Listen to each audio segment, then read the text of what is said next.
Nagymama rajzoljon? Mit rajzoljon a nagymama? Most rajzolj te egy csigát, de le ne ess nekem a sámliról.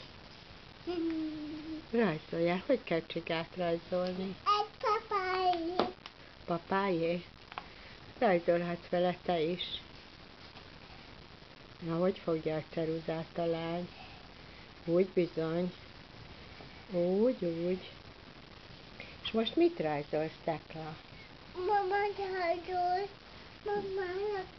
Mamának rajzolsz egy csigát? Nincs már csigát. Rárultam.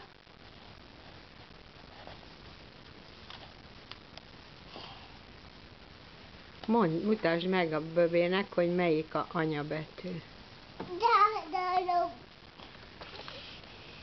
Csiga.